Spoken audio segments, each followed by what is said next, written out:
You're listening to Talk of Champions, an Ole Miss Spirit podcast with Ben Garrett. It's time! It's time! It's time! It's time! It's time!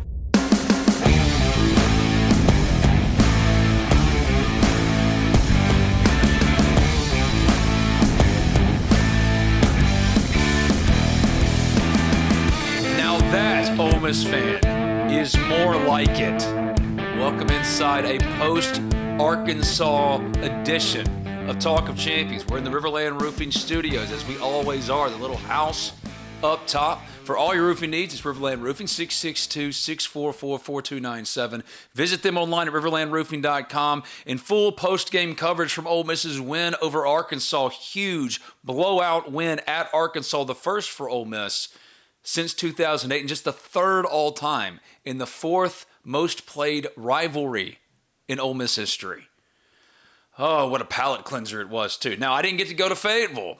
If you haven't noticed, I'm wearing the Lady Reds colors today. They're in Birmingham in their final tournament of the fall season. I spent last night and then most all of today, outside of the time I got to watch Ole Miss play football, at a Girl Scout trip. I'm not much of a hiker, but I am a happy and willing participant, and I support my daughter and her friends, and I did the best I could. I'm not very outdoorsy. That'll come as an absolute shock to all of you, I'm sure. But I hung in there. We're still here today, and we're now getting to talk about a huge Ole Miss win. Now, I told you on Wednesday I thought Ole Miss was going to bounce back. Well, not bounce back. They won against Oklahoma, obviously. But we're going to keep the momentum going, if you will, at Arkansas. Ole Miss matched up well, better team. But what we saw Saturday was historic, yes, but also all the signs that we hope to see moving forward. Is Ole Miss getting hot at the right time? The first game of November. As Houston Nutt used to say, they remember in November, and that's about as good a way as you could start it out. I want to touch on Jordan Watkins' historic day, of course. He's getting a helmet sticker. Goes without saying. Jaxson Dart, he's getting a helmet sticker. Sonny P., who came into the game leading the SEC in sacks, again, was leading a defensive line that terrorized Arkansas up front. But that chase down, that fourth quarter chase down from Sonny P., that would have been a touchdown, wasn't really meant anything. Ole Miss was blowing him out. But it just showed you, Centurion Perkins, I'm going to get his name right before he graduates. Centurion Perkins, he's not making his star turn. He is a superstar. The 5-star plus prospect, the stats are what they are. Electric. He, again, coming into the game, led the SEC in sacks. But most impressive is, man, his give a shit. And forgive me for the crassness of that, but in a culture, in an era, in a time when there was a lot of disappointment coming from me, especially about this Ole Miss team, mostly offensively, and speaking about guys, preserving the spirit of the thing.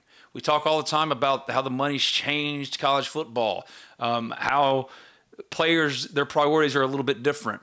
And then you see a Sonny P. chase down, and you remember there are some it really matters to. And boy, that fired me up. I'm not going to lie. I called my buddy Whit. I just spent the whole night and day with him. We were the two dads and Zach Tate, my buddy Zach. We all went with our daughters here because they'd been begging us to. So we went, and I had to call somebody. I called Whit and was like, dude, did you see it? Yeah, man. That's one of those plays that rekindles the spirit of it. So I just wanted to, before we get into anything else, to give Sonny P. some individual love for that play, but also for what he's been doing. I mean, we saw what he did against Oklahoma, 11 tackles, I think 5 TFLs, 4 sacks. Today, a little bit more muted, only 4 total tackles, but still was in the backfield, a half a sack, a half a tackle for loss, in that chase down. But let's go into the minutia of the game. What it meant, what we saw, why it's more encouraging for me today than it's ever been, even after Ole Miss wins. Wake Forest, I thought, man, Ole Miss showed that they're one of the top 3 teams in the country. Offensively, there was no predicting, I don't think, that they would come crashing down in SEC play. I have never been more encouraged about Ole Miss and its ability to win out, which is what it has to do to make the playoff, than I do today. Because Arkansas was a team that could beat Ole Miss. Arkansas was a team that could challenge Ole Miss, and Ole Miss made them look like a lesser-than team. Jaxson Dart had more touchdowns today, 5, in the first half than he had in the entire SEC schedule played thus far. Ole Miss is hitting its stride. We can say that now because the offense has come along. What did we talk about earlier this week? First, number 1 scoring defense in the country. Number 2 in sacks. It was all about this offense doing what it was supposed to do. The special teams, number 2 in the country, according to SP+, championship caliber stuff, but the offense, which is not something we had been ever gotten used to or had ever really talked about with Lane Kiffin outside of maybe the 8-4 year a couple years ago when there was some clunkiness to the offense.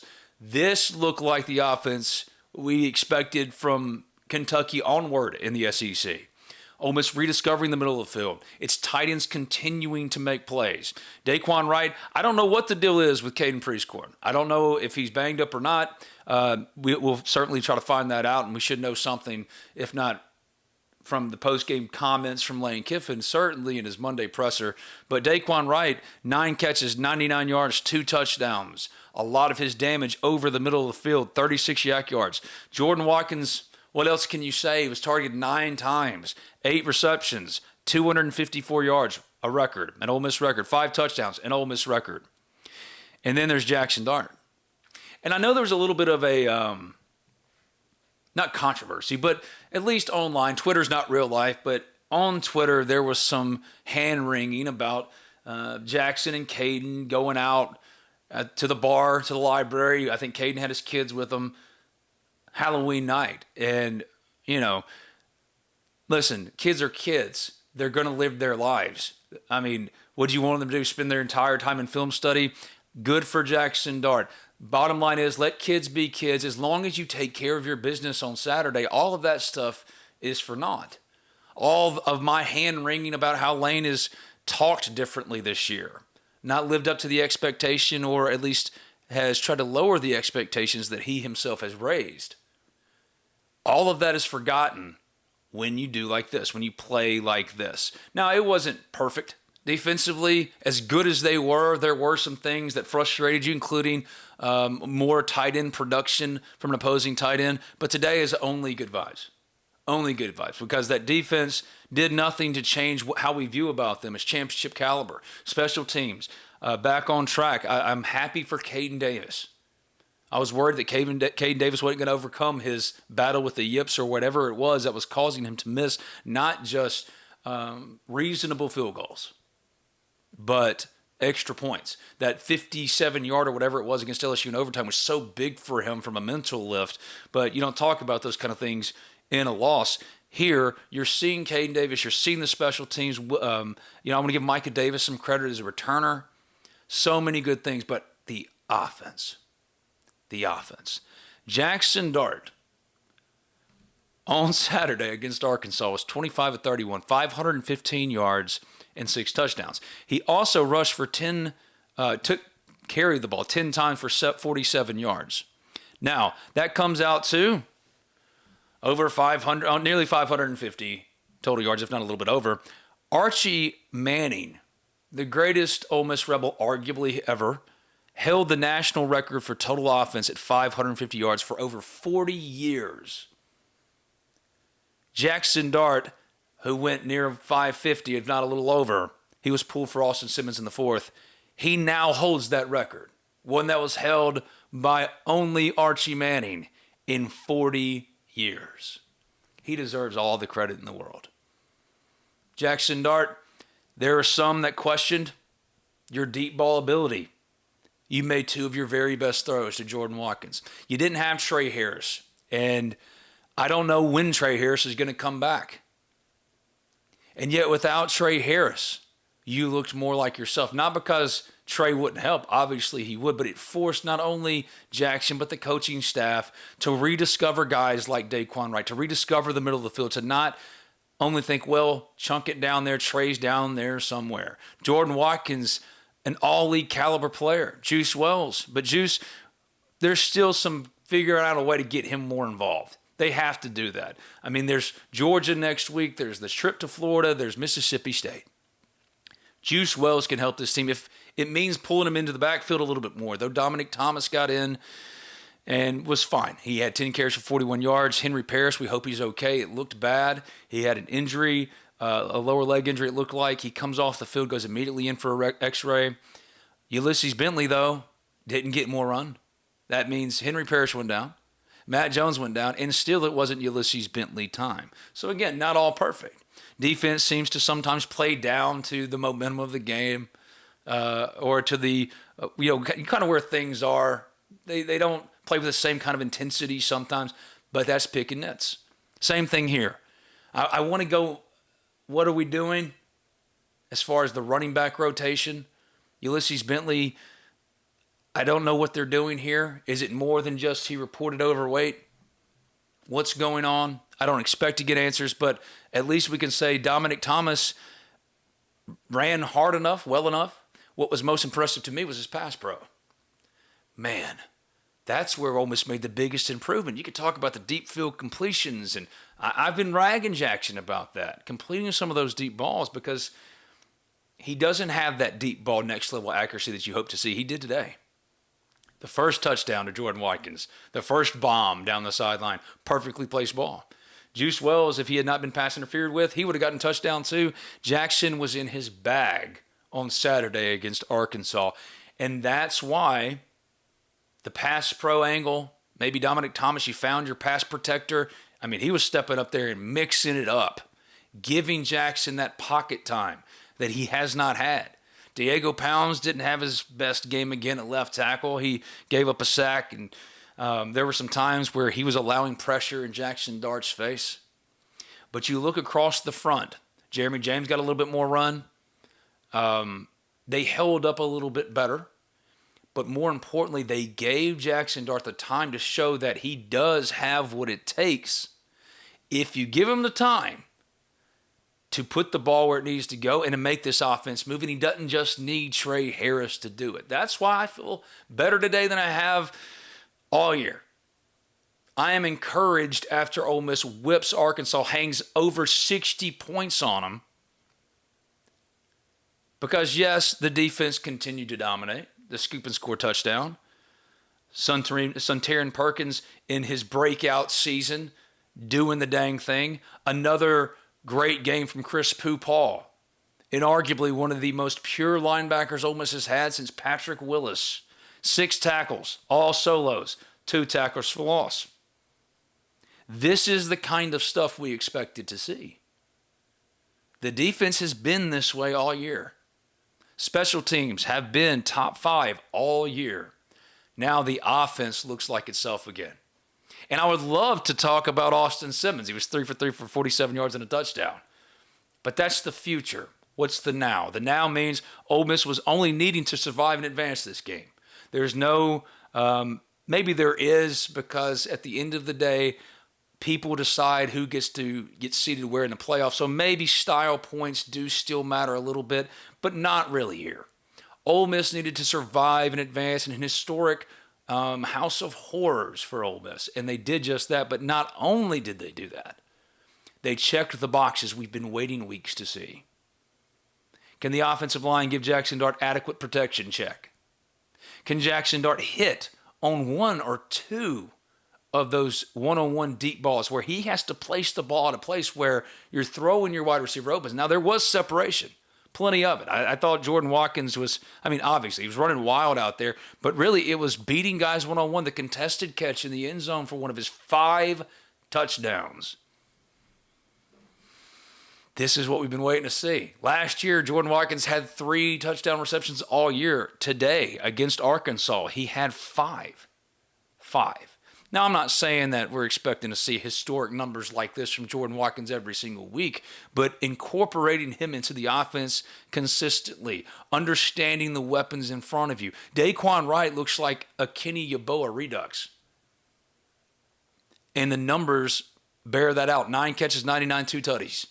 Daquan Wright, you get a helmet sticker. Jordan Watkins, you get a helmet sticker. Jaxson Dart, of course, you get a helmet sticker. But I'm giving one to Sonny P as well for the chase down, if only for the chase down. I want to give one, too, because it's buried in the stats. Princely Umanmielon's way down there. But now back-to-back games where Princely Umanmielon, one of the highest-graded returning edge rushers in college football this year. Now multiple games back-to-back with multiple sacks. You get a helmet sticker. I could give it to the whole friggin' team. I want to give another one to J.J. Pegues. Yes, he got his 5 tackles, his 1 solo, but he also scored another touchdown. He went in again because that's what he does. He's their best short yardage back. It's not even close. Got to give him one. I want to give T.J. Daugherty one. Forcing fumbles all over the field. Jared Ivey, our guy, J.I., was dominating. Hopefully he's okay. He's not too banged up or injured. But he was all over the field. So many helmet stickers you could give out. Those are the main guys. My number one helmet stickers for Lane Kiffin and this offensive staff. Lane Kiffin looked more himself. Lane Kiffin was animated. I loved his frustration by dumb penalties. The same frustration that you, the Ole Miss fan, has shown and thinking, what is going on here? You saw it from your head coach. He chunked that football toward the ref. Lane Kiffin was locked in for this one. And it feels like since the calendar has flipped to November, and with this result, and seeing how they controlled Oklahoma, it wasn't great. You still went, God, the offense, though. But now, with this win stacked on top of it, is Ole Miss peaking at the perfect time? I think that it is. And you look across the college football landscape, if Ole Miss is operating at peak, and this is not new, we've been saying this all year, if Ole Miss is operating at peak, this Ole Miss team, yes, they're a playoff team. Yes, it's going to be tough for Georgia to come in here and win, but it's going to be tough for Ole Miss to beat Georgia coming in here. That is shaping up to be exactly as significant, as huge of a game as we thought it was going to be. Unfortunately, it's against the backdrop of 2 inexplicable losses. But winning cures all. Me wondering what's going on with Lane Kiffin. Doesn't matter. 63 to whatever it was, 31. Jaxson Dart, deep ball accuracy. Is he got that next level potential to make the rest of his teammates, truly make the rest of his teammates better? 63 to 31, 515 and 6 touchdowns, no interceptions, 25 for 31. That's an RTG of 284.1. This is what we've been waiting for. So what does it mean moving forward? Number one, you still have problems in the running game. I can't make heads or tails of it. I really can't. Jaxson Dart was Ole Miss's leading rusher with 47 yards, along with 31. Behind him was Dominic Thomas, who wasn't supposed to play, but Henry Parrish got hurt. Before then, so 3 tied for the team lead in carries. Jaxson Dart, Dominic Thomas, and Henry Parrish, all with 10 carries. Henry Parrish, with his 10 carries, only got 22 yards. I mean, he hasn't been efficient in SEC play. Dominic Thomas was better, but more impressively, the pass pro was there. Has Ole Miss discovered something? Because that was the biggest knock for me against Henry Parrish. Yes, the efficiency was a problem, but I'm just as much ready to chalk that up to the interior of the offensive line than I am to Henry Parrish. So can you pass pro? And Henry Parrish got abused against LSU. The lowest rated pass protector Ole Miss has on its team with a grade under 50. And he improved, not exponentially, but he improved incrementally from LSU to Oklahoma. Dominic Thomas, that's what it's supposed to look like. Stepping into the hole and meeting the defender. And I want to give him all the kinds of credit that he deserves. Because if you look at this game, you're going to, of course, talk about Jordan Watkins and Jaxson Dart, Daquan Wright even. Sonny P chasing down Arkansas's backup quarterback. I'm going to remember Don Thomas stepping up in pass pro, allowing the pocket time that Jaxson Dart, through the first 8 games, just quite literally was not getting on a consistent basis. This is what we've been waiting for. Number 2, that defense is every bit the championship caliber defense we thought it was. That's not a surprise. That's not a new revelation. They've been playing at this level all year. Now, you would like to see them avoid the drops in intensity that happens at times, especially when they're blowing out a team like this. But this is also a very rare thing. Ole Miss has not done this to an SEC team all year.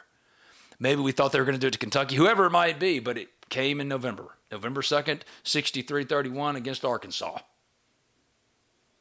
So I'm going to give the defense a pass on that. The lack of intensity here or there, I don't care.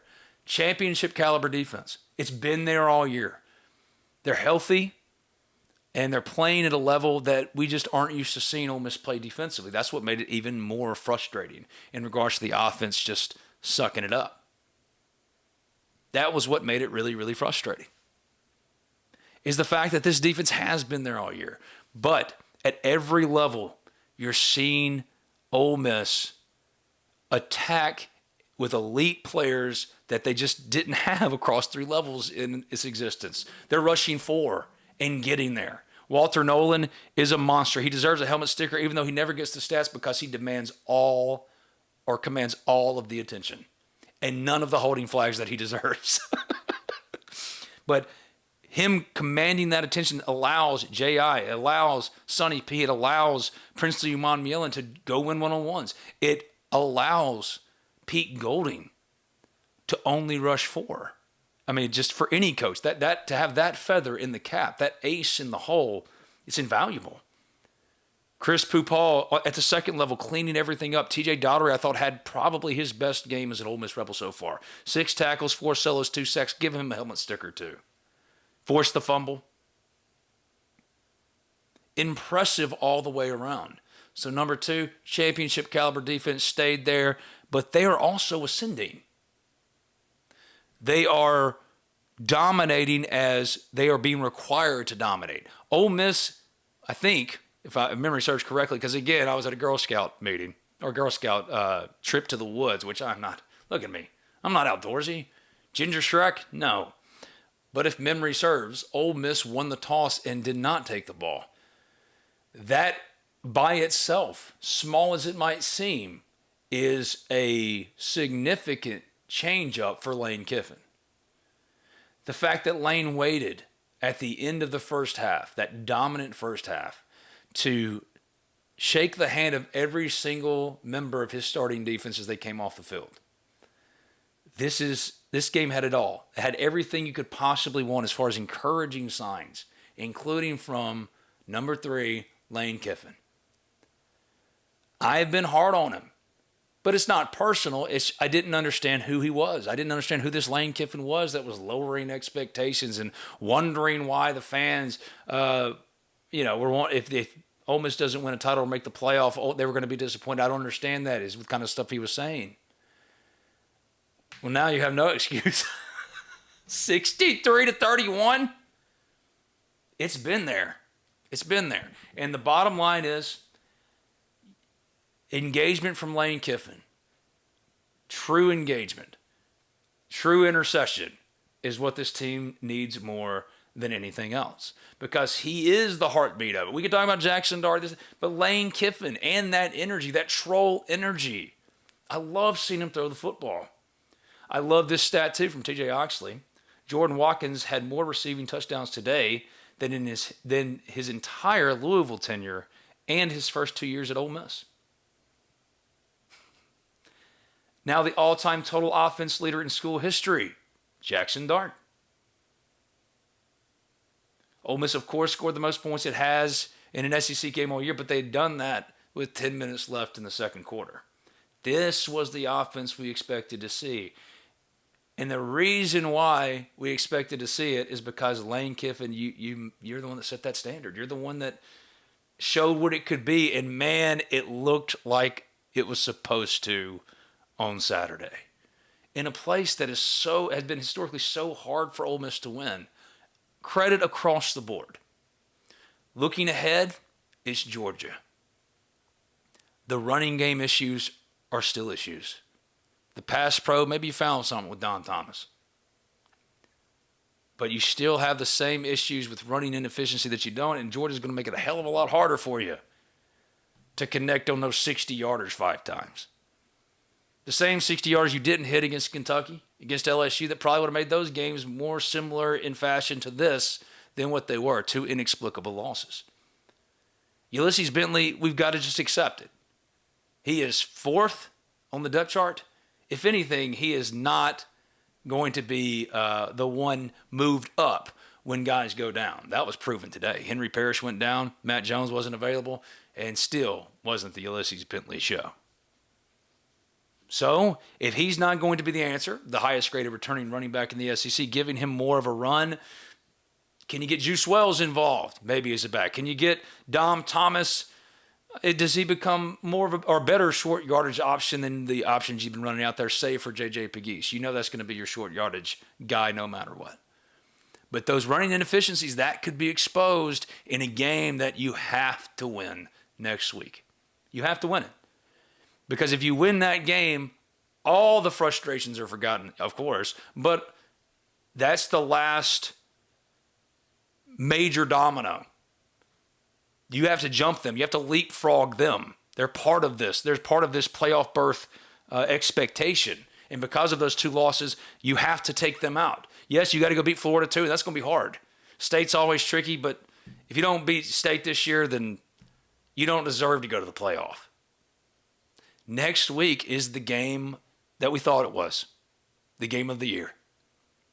So I've got questions about those running inefficiencies, but I no longer have questions about whether or not Ole Miss can hang in the trenches. Well, maybe on the offensive line. Still problems there. The interior, again, saw some more Jeremy James. Reese McIntyre had a bad snap. Still not any push. I don't know. Caleb Warren's nowhere to be seen. Jerquan Scott got some run, but he didn't have a good game. Diego Pounds struggled. A little Jaden Williams today. That was encouraging, coming back from the meniscus injury that he was dealing with. So the offensive line, again, one of those things that as you look ahead to Georgia, can you get more consistent push? Are they even going to try anything else? At this point, it's November. No. But they've shown, they dropped 63 on Arkansas, that they can score with the formula. But I'm going to say that Georgia's going to make the formula a lot more difficult, especially if you can only run like you ran today. 42 carries, 132 yards, 3.1 yards per carry. And I know Ole Miss is like number 4 or something in the SEC in rushing, but let's be honest. Most of that came in those first 4 non-con cupcakes. In the SEC, it's been a hard road for Ole Miss. That could be exposed, but no longer do I question whether or not Ole Miss can hold up in those trenches, because this defensive line is the best Ole Miss has ever run out there in the modern era. Only having to rush 4, and when they do bring pressure, they almost always get there.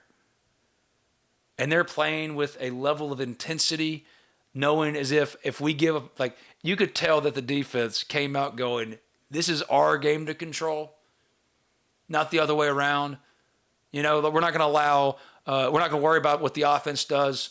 Basically take on that Chris Paul mentality when he ran off the field in overtime against, not overtime, but against LSU after a drive. They'd given him a short field goal and a short field. And he says that's not good enough. They're playing with that it's not good enough mentality across the board. And this defense has the makings of a championship caliber defense. So when you think about Big Bad Georgia, remember that Ole Miss has a big bad defensive line and defense. Number 1 in scoring defense, number 2 in sacks coming into this game. 31 points ain't great, but come on. That game was over when it hit 28-3 or whatever it was. There was some concern in the middle 8 there for me. I think Arkansas was going in and would have made it 28-17. I'm thinking, there you go. Botch the middle 8 where games are won or lost when you're supposed to be blowing this team out. But Ole Miss responded. And I thought the best drive of the year, right before the half, that led to the Jordan Watkins touchdown, one of his 5 touchdowns, lined up as an H-back in the backfield, that great contested catch. Man, where has this been? Now what are the excuses? There aren't any. Execute. You have the arsenal to do it. You have the tools in your tool bag to do it. So just go do it. But understand, Georgia's coming for your running game. They're going to make Jaxson Dart throw the ball. They can do what you did to Arkansas in a lot of ways as far as making you one-dimensional. Or only rushing 4, knowing that they can get to you.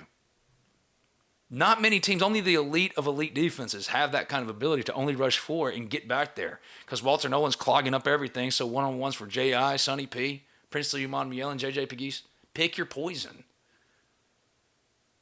I love William Eccles. I think he's going to be an NFL player.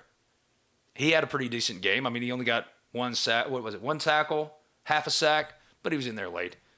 Jamarius Brown, Zay Harris early on, busting through, getting a sack. I mean, this is the kind of defense that Ole Miss dreaded to go against, knowing that it wasn't well equipped to handle it, right? Ole Miss last year against Georgia, a 5-touchdown loss. You saw it on the first play. Georgia blowing Ole Miss off the line of scrimmage because it didn't have what it has now. Trench warfare will be the story of Georgia. But this defense has held up all year, and now the offense, through a 63-31 win over Arkansas, has shown they do have it in their bag. This hasn't been broken. This offense isn't broken. It just, they had to get their butts in gear. You've shown what you can do now. You've shown that it is still in there. Jaxson Dart, man, best game of his career. Couldn't have come at a better time, too. Oh, what a great, great win for Ole Miss. But it means nothing. Just like a loss seems like the end of the world. Kentucky or LSU, the end of the world. Winning cures all. Flush it on Sunday. Come back Monday. And get ready for Georgia. Because that now is shaped up. With this win, some thought you might be on upset alert this week. I didn't. I thought you were better than Arkansas, and you proved it. I thought it'd be a little more closer than 63-31, maybe too close for comfort, because typically that's what happens. But you didn't play like typical We Are Ole Miss today. And the defense hasn't done that all year. But really, the Kentucky bounce when Trey knocked that ball out and the tight end caught it, the fumble for the touchdown, the go-ahead touchdown, that was very We Are Ole Miss. But come on, that was fluky nonsense. What I'm speaking of is playing down a competition or playing with a sense of timidness. This offense looked like the offense that we are used to seeing under Lane Kiffin. And if that offense shows up the rest of the year, Ole Miss can beat not only every team left on its schedule, but punch its ticket to the playoff and be one scary team once they get there. Helmet stickers passed out all around. Who won the week for me is Lane Kiffin. Good for you, Lane. That was awesome. Thank you for looking like Lane, acting like Lane, and then putting up a 60 burger. It's a nice palate cleanse from what we were used to seeing with this offense through the first 2 months. There's only 3 games left now. And finally, we can all kind of breathe. Because the defense is my hair from that spend the night trip at Camp Tickawitha. It's a nice palate cleanse. And a huge boost of momentum and belief, not just amongst your team. I've always had that, and of course you have to. You have to keep it in the walls of the Manning Center. But this is exactly what Ole Miss fans needed too. This is exactly what Ole Miss fans needed. Putting it on Arkansas in Fayetteville, now that's what I'm talking about. That's the bucking history, bucking the We Are Ole Miss nonsense, not allowing that to poison, and whipping Arkansas to then potentially be a springboard for you into Georgia. You got to flush it, just like you had to flush those losses and get back up on the horse. But you just put forth, at least offensively, for sure offensively, your best game of the year in a place that has been tricky and against a team that can make things hard for you. And you made them look like nothing. Helmet stickers to everybody. Lane, you win the week. Now go get Georgia. This has been an all-new post-game edition of Talk of Champions. I'm sorry for how all over the place it was. I am running on no sleep. All I've done is hike, make s'mores, eat a hobo pack, and watch Ole Miss through pretty decent service, actually, in the middle of the woods with my friends. And to come on here and relievingly talk about nothing but good things. It's an incredible, incredible game for Ole Miss, an incredible, incredible boost as they go forward for the rest of the year. And plaudits all around, man. All around. And the numbers are going to keep coming out, how historically amazing that game was. But the fact that Jaxson Dart broke a 40-year record held by Archie. Now go beat Georgia. This has been Talk of Champions. I'm Ben Garrett at Spirit Ben on Twitter. In the Riverland Roofing Studios, the little roof up top, 662-644-4297. That's Riverland Roofing, riverlandroofing.com. For all your roofing needs, full post-game coverage on the Ole Miss Spirit, omspirit.com, and fleet of On 3. Scatterbrained as I am, tired as I am, thank you for joining me. Thank you for coming in here to the Riverland Roofing Studios. We'll be a little bit better, a little bit more, a little bit sharper, hopefully next week. Probably not. But who cares? 63-31, Ole Miss beats Arkansas. And the offense dominated. Forgive me for how scatterbrained this one was. I'm running on no sleep. I'm barely processing what happened. But it's only good things. Positive vibes only. And now it's Georgia. Lane, you deserve so much credit, man. Way to go, Rebels. You did the thing. Now, can you stack a third? Thank you for coming in to Talk of Champions. Until I see you again, be good to each other. Go Lady Reds. We'll talk soon.